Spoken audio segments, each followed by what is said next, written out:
So, Barbara, I cannot tell you what an honor this is. Really. I mean, you know that for 6 years on The Nanny, almost every episode we paid homage to you. I heard about that, but I was afraid to watch it because it feels too egotistical. Whole episodes we dedicated to you.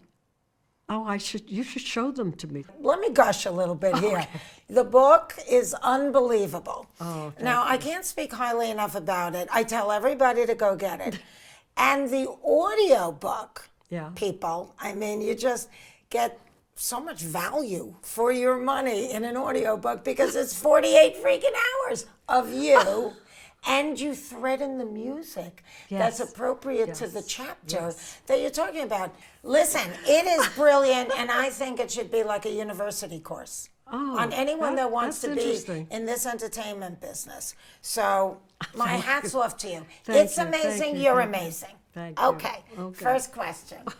So you're getting the SAG Lifetime Achievement Award. Now, Yeah. this is the highest honor that your union, of which I am president, can give anyone. And I voted for you. Oh, bless your Yes, heart. of Thank course. you so much. Congratulations for the award because it's a big deal. It's a big deal. And it's so well deserved. So you've Thank been a member of Screen Actors Guild and now SAG-AFTRA Yeah. since 1961. What is the single most valuable acting lesson that you've learned in your career? I guess I would have to say simplicity. And what I mean by that is when I was in acting class, when I was 15, 16 years old, and there was a guy in my class, I remember he had absolutely no charisma, but we were taught to do relaxation exercises, right? So you have to sit there and almost do nothing. Just test your, like, is your foot shaking? Are you relaxing there? He became fascinating. This non-charismatic person became fascinating.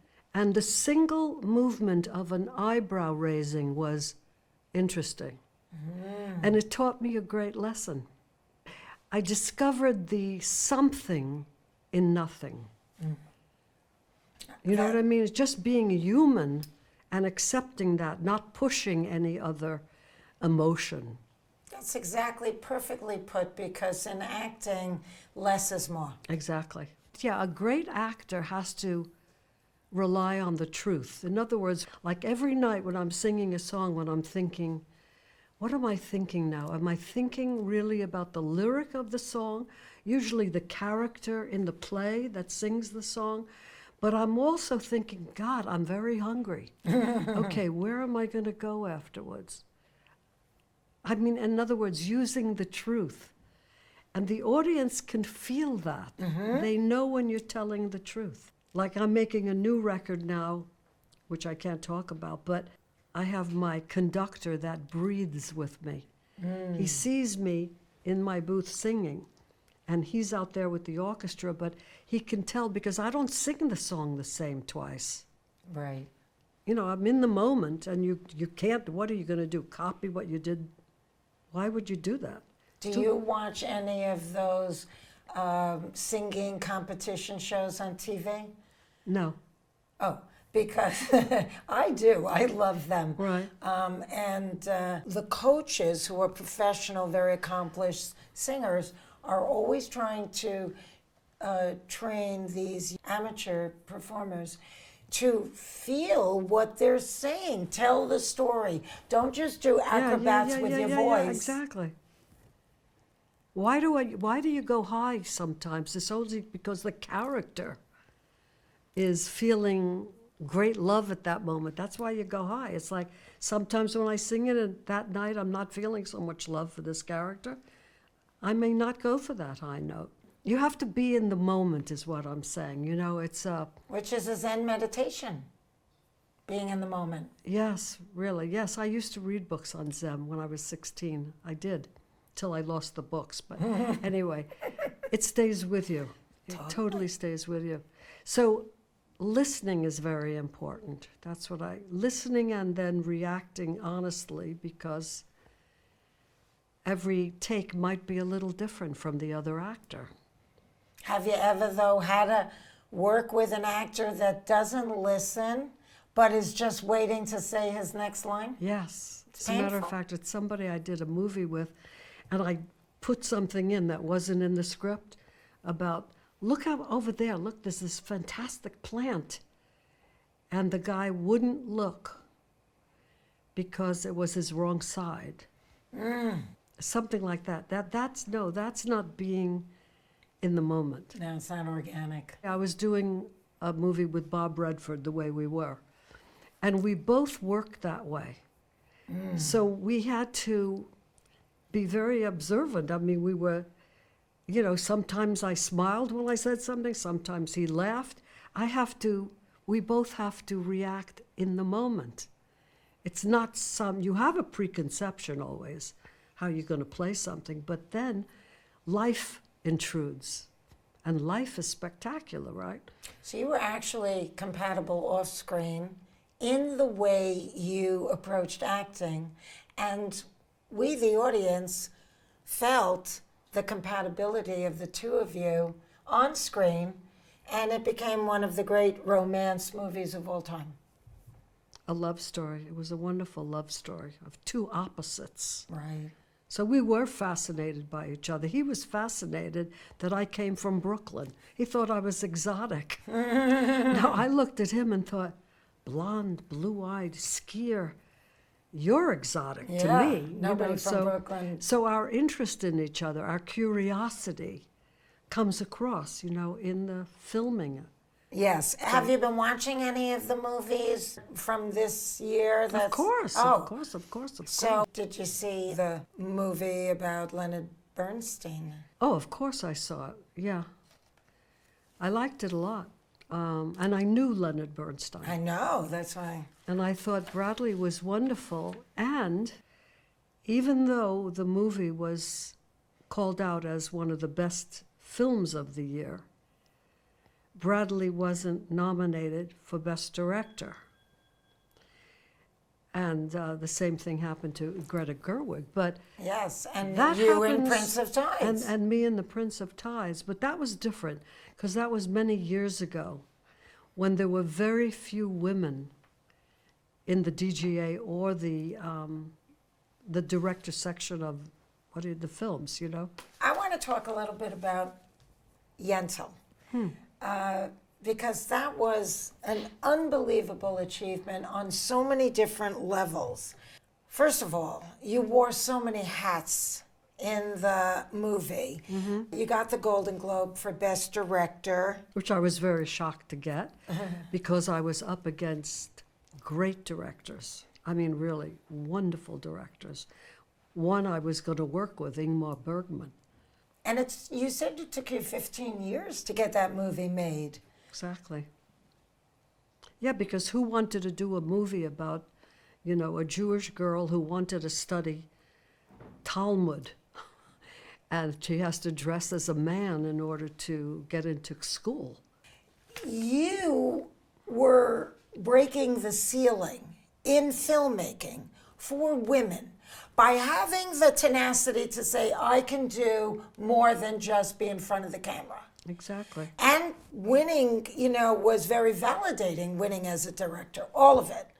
So did you realize in the moment that you were doing something that was even bigger than the sum of its parts, because you Wow. were leading women and girls into a future that looked different than the one that you came out of? Yeah.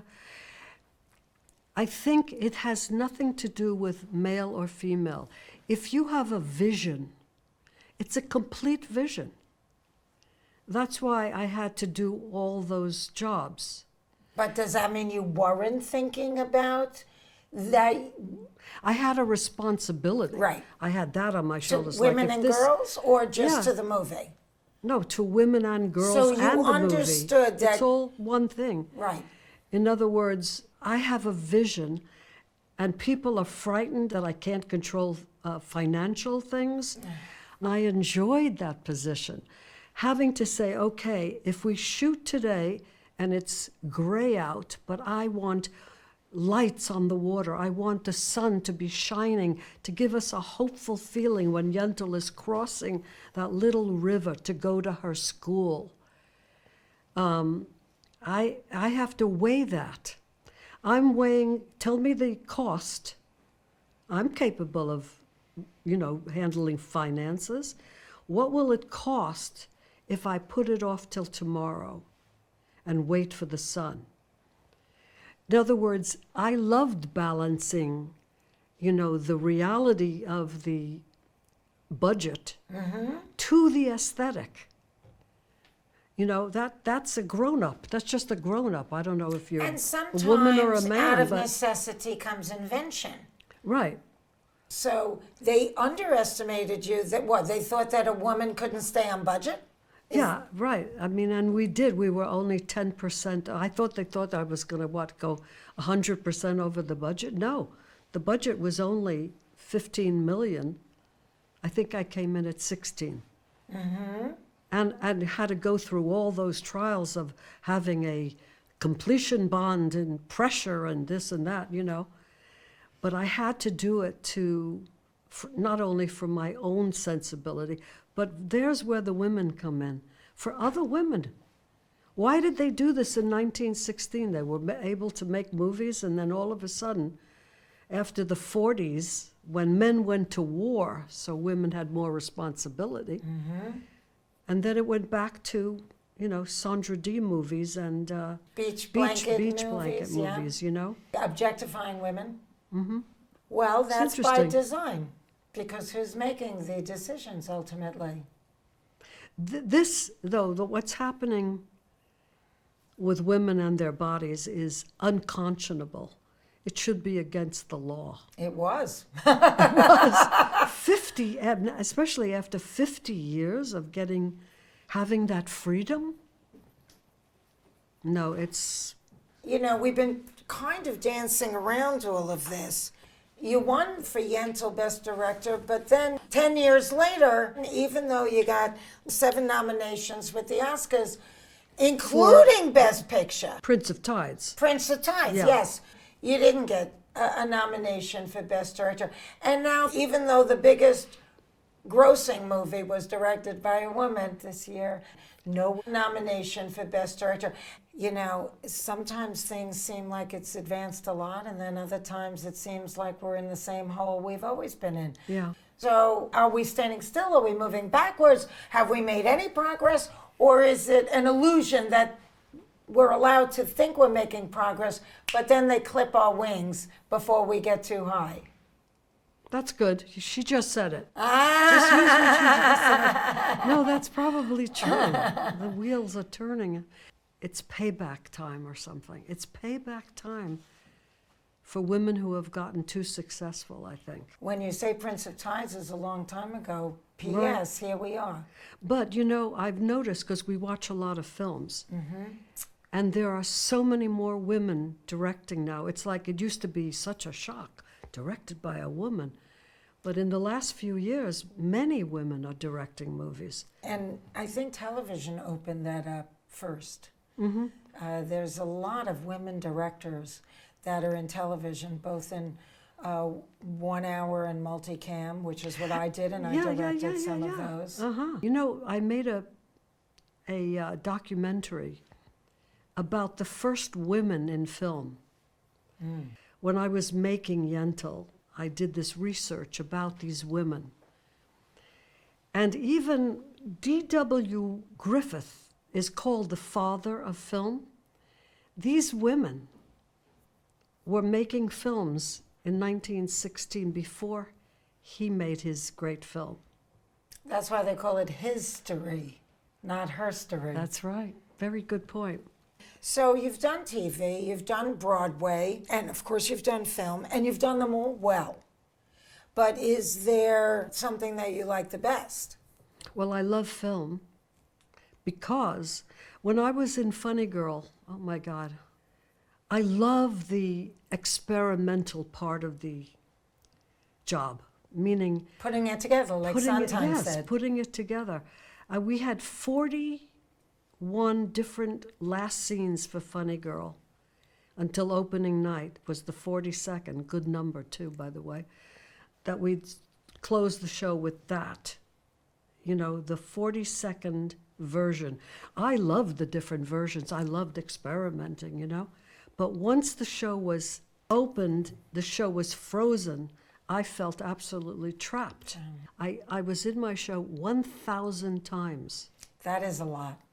My girlfriend, Sis Corman, she was double my age, but she went home to her 4 children. I had to go and work on the stage. What, are you kidding? I wanted to go home, put my feet up and, you know, watch TV.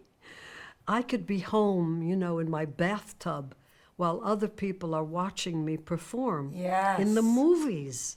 See, I was so lucky that I had 2 men in my life for my first film, Funny Girl.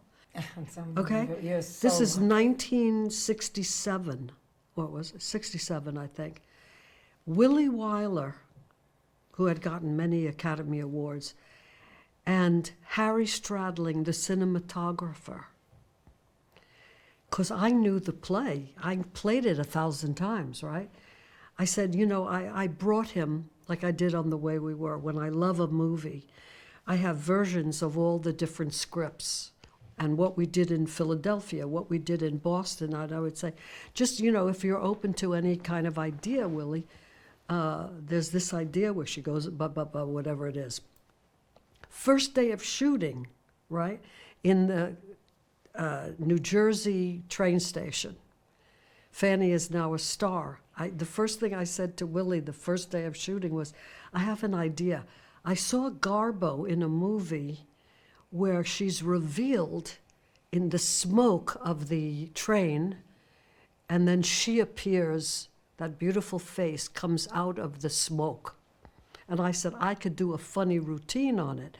I could, you do the train, you see all the smoke coming from the wheels, and I'll cough my way through it. So he didn't want that, but he never made fun of anything I suggested. He collaborated with me. He encouraged my ideas. And Harry, I had been through lighting with my television specials. So I saw lighting, I saw what it was, and oh my God, oh, that's a great shot. Oh, that's lighting is fantastic. Harry, what if we did an overhead spot and you don't even see the face, great. In other words, Harry, who did my first 4 films, he loved photographing me. So therefore, we experimented, and how, and profile, and I don't know. And Willie allowed me to watch dailies with him, which he usually didn't allow actors. And we agreed. I agreed with him when I saw that film cut together with 94% of every piece he took. And that's why when I direct, you know, I know when the actor is acting, I know, whoa, take 1 had his best first line. Take 2, there's a moment that he had, da, da, da, da, da. So I'm already editing that performance to get the best of that performance, you know? And that's why I'm thrilled when the actors in movies like Nick Nolte, you know, was nominated for Best Actor. I mean, that's a thrill. Of course, it speaks volumes for you as a director. Yeah. And you started to say that these very talented men, they respected you. Yes. So they gave you room to express yourself, to have an opinion. Yeah. They allowed you into the rushes, all of that. Yes. Would you ever let an actor sit in? No. No, that's not true. Of course I would let them. Oh. Because it's not going to affect, no actor has ever wanted to come sit and watch the rushes. Interesting. They want to go A home. lot of them don't like it. Yeah, it's right. They want to get the makeup off or not and go have a They drink become somewhere. self-conscious if they're watching their performance. Yeah, I've never had an actor ask me to come. But you like to go. I'm looking at the editing already. And I didn't know that I was. I just was curious about every aspect of making a film. It was interesting It to didn't me. occur to you that I'm really a director. It occurred to me when I did The Way We Were. Uh-huh. Oh, And when Sidney, because of pressure from the studio and the producer, Ray Stark, told him, you can't have all this political stuff. You have to cut it out. Nobody's interested in it. And I thought, what? I mean, this is part of what pulled them apart. And we argued about this. And even in other books where he was quoted, he said, I don't know if I made the right choice. He said that over and over. I mean, I was pressured by the studio to cut. And we just cut 20 minutes out of it. and you understood later when you were a director that kind of pressure, right? Oh, yeah. Sure, I had a completion bond, and I had to, on Yentl, I had to toe the line certain ways, but then the studio was very good to me and allowed me to do what I want. But 20 minutes he cut out. I said, Sidney, 15 of those minutes should go. They were overly political. I didn't even understand what was the subject. But those 5 minutes help tell the story, where the love story and the political story comes together. Their differences. You know what the thing is about you that I Yeah. think Hollywood is unfortunately more superficial than you are, is that you want everything to be substantive. And they're happy with a glossy, kind of superficial, connect the dots. And it seemed, Well, also the budget, and everybody worries about the budget. I'm saying, but it was already shot. What's 4 minutes? right, So it's It not was about already- budget. It's that's like they right. think that's the love story, don't Hiram have to- Redford. right. Put it this way. In the movie that everybody saw, they come together near the end, and he's giving dinner to her, and she says, her first line is, it's amazing how events change your life willy-nilly. What event? Exactly. The event was cut out. Well, was it that you are supposed to think that he had an affair? Or? It's nothing to do with the affair, I because know. Katie, he had a one-night stand with his old girlfriend. That's not the problem. But is that what the studios thought it was good enough to It was good jump enough. to? Right, right, It was right. good enough. Yeah. But not good enough for you. No, not good enough for me. Right, and you're right. Yeah. So you started in comedy, and then you transitioned into drama. They say that comic actors make the best dramatic actors. What do you have to say to all that? Because life is both. Life is funny at times and life is sad at times. And the most interesting comedies have something serious at the core. Mm-hmm. There's a fine line between serious and comedy. That's right. Tragedy is sometimes starts with a clown, right? You made a very interesting correlation between your insecurities and your confidence and how you learned to play one off the other. Needless to say, especially in our industry, there's a lot of people that carry the burden of insecurities. How do you leverage your own insecurities as a help rather than a hindrance? I would be suspicious of any actor who wasn't somewhere insecure. Right. It's part of the game because the actor has to expose his inner self, his soul, his secrets. And that makes him very vulnerable, which is great. Allowing that. Now, I mean, I can be both things. I can be very confident when well, no, I've never gone on stage when a new concert comes up, I always think, well, they won't come or they'll walk out or I have that, but I also know that there is strength and confidence in even being insecure. Having the confidence to be insecure as Right. well. Have the confidence to be vulnerable and own it. It's trying to mask it or be afraid of it happening. Oh, God. That's the torture. I think that's what people. I mean, I'm confident in my singing a song about vulnerability. But I have to be open to that part of me that is singing When a Bee Lies Sleeping and Will I Know He'll Love Me at the end of the song. I'm totally vulnerable, but I have confidence even in the bee telling me. I mean, in other words, they go together. Right. Nobody's just insecure or nobody's that confident, Right.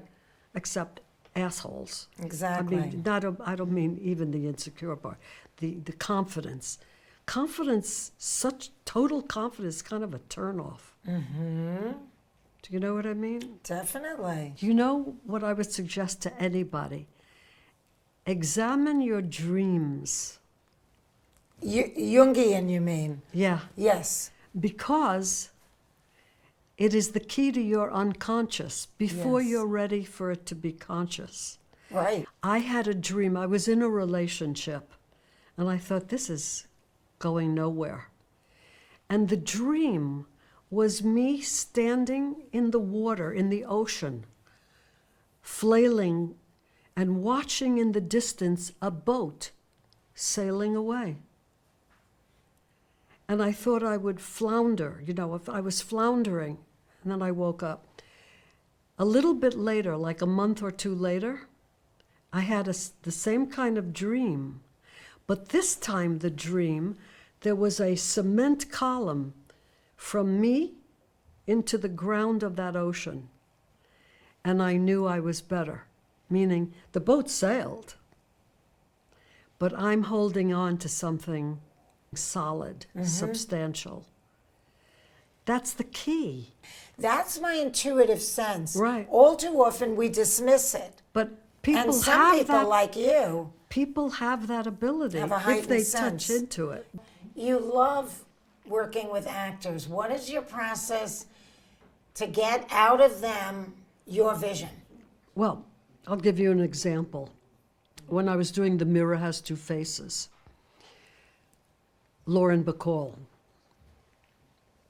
Betty, off screen. It's a scene where she is up all night. I'm her daughter. It was the night before she had to film it. And I came in to just rehearse it with her. And she was using a toothpick, and she didn't know her lines very well. So she kept looking at the lines over here on another table. I said to my guys, the cameraman, roll it quietly. I wanted the toothpick because I always use toothpicks. And it was she was so tired. I didn't want her the next morning because then they go to makeup and the hair and the thing and the powder, the things and the lipstick. And I wanted her tired after not sleeping. I said to her, forget the lines. You don't even have to know the lines. Just, tell me what you feel about this. What do you feel about how you've spent your life and what you didn't do, what you didn't get done? What are your regrets, in a sense? She spoke from her heart. She spoke from her truth. Her memories of what she was like as a younger actress in the movies, and now she's older. They don't look at her. And I had pictures of her on the set of her in the 40s movies. She was a raving beauty. Yeah, in other words, I got the performance that I wanted at night before we didn't have to shoot it in the morning. And you were happy. Oh my God. Another moment I wanted where she said something, it's wonderful, it's wonderful. But her reaction when we were filming was, it's wonderful. And I said, turn off the cameras, but don't, you know. When you were in those movies, like when you first met Humphrey Bogart, became your husband and stuff, and you were just wanted by everybody and every director, what was that like? So she thought. You can't answer that quickly, you know? It's too easy to go, wonderful. No, she had to think about it. And very quietly she said something like, it's not as good as what you did. It was wonderful.